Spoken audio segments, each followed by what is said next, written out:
Voilà. Pour moi, c'est bon. C'est bon.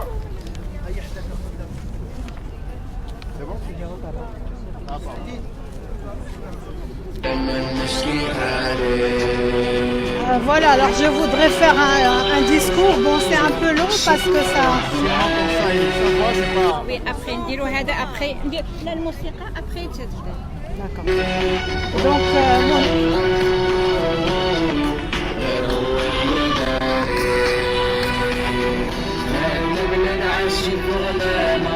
طالبين السلامة نصرنا يا مولانا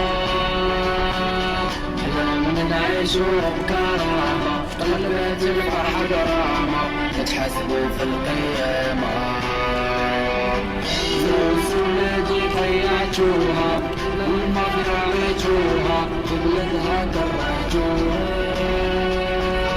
شحال تعبنا وشقينا والبلاد والفاتينا وبالنص بتجازينا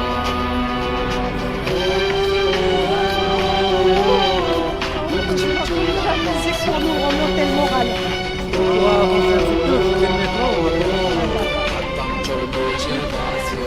ساكنة في باريس. Alors شي قد خاصو ياخذ شي ديال ورا. Bien.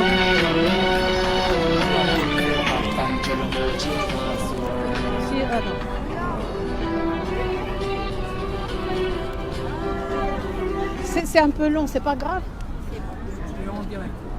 Entendu. Alors, on participe à cette première manifestation qui est organisée à Paris ce 8 février 2020 et nous sommes réunis aujourd'hui pour dénoncer la plus grosse escroquerie de tous les temps en matière d'immobilier. En premier lieu, je voudrais réagir sur la réaction de la ministre qui a publié un article au journal El Massa. On conteste très fortement le compte-rendu et l'analyse que Madame la ministre a faite aux médias. Pour se dédouaner, la ministre n'a pas hésité à condamner toutes les victimes suite à la signature de contrats qui ne seraient pas assez identifiés et définis, ou encore que le groupe Darna est une association, ce qui est parfaitement inexact puisqu'il s'agit d'un groupe avec de nombreuses filiales. Toujours selon la ministre, Madame Nezha Bouchareb, les contrats que nous avons conclus ne seraient pas régis par la loi VEFA. S'agissant de transactions immobilières réglementées, les contrats de réservation obéissent forcément à la législation en vigueur sur la VEFA. Contrairement à ce que prétend Madame la ministre Nezha Bouchareb, cette escroquerie a un nom, celui de Bab Darna, et pas seulement, celui des sociétés propriétaires des terrains tels que les pins de bouquet à l'origine de l'escroquerie immobilière que nous avons subie. Des rentes de l'immobilier au Maroc qui représente 8% du PIB et nous lui demandons aussi de considérer la part conséquente que nous représentons, nous de notre cher pays. Monsieur le Premier ministre, quant à lui, considère qu'un bien immobilier équivaut à un banal produit de consommation, un peu comme la lessive Tide ou les biscuits Henry's, achetés à l'épicerie du coin selon ses propres termes.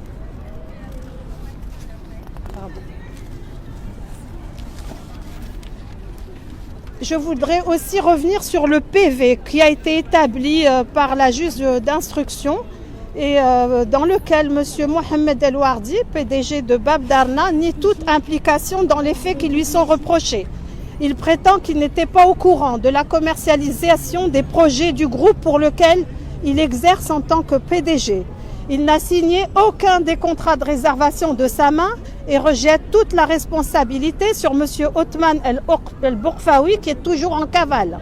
Ce qui est bien entendu faux puisqu'on sait qu'il existe des contrats qui sont signés par M. El Wardi. Donc le groupe Bab Darna n'est pas une association, il s'agit bien d'une société qui est immatriculée au registre de commerce et des sociétés qui à ce jour ne livrait aucun bien immobilier depuis 2013 et qui ne respecte pas ses obligations. Sur 20 projets, aucun appartement ni aucune des villas vendues n'a vu le jour.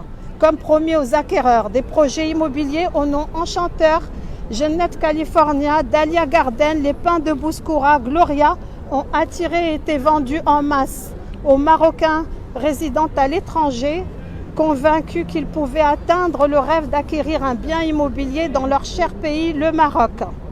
Sous le regard des autorités inefficaces et bienveillantes, Bab Darna, maître d'ouvrage, n'a fait aucun contrôle réglementaire. Pourtant, Bab Darna a disposé de locaux de bureaux avec pignon sur rue, campagne de publicité avec acteurs populaires diffusés sur les chaînes de télé nationales et sur le web. Salons internationaux SMAP Paris et Bruxelles, visite de logements témoins, villas ou appartements, ce qui a permis de nous projeter, n'est-ce pas? Bureaux de vente, palissades et différents panneaux présents sur les terrains et chantiers. Je voudrais aussi dire qu'on se pose un certain nombre de questions sur le rôle et les responsabilités, comme par exemple de l'agence urbaine, des communes, préfectures et mairies qui ont délivré des autorisations d'urbanisme, des permis de construire irréguliers sans aucune vérification et ni contrôle, là encore. Le rôle et responsabilité des banques peu regardantes qui ont octroyé des emprunts tant aux promoteurs Bab Darna qu'aux propriétaires de terrains, sans qu'ils ne produisent aucun des documents obligatoires, les titres fonciers pour des terrains à bâtir aujourd'hui lourdement hypothéqués. Par exemple, le terrain du projet Gloria à Bouskoura, détenu par la société Les Pins de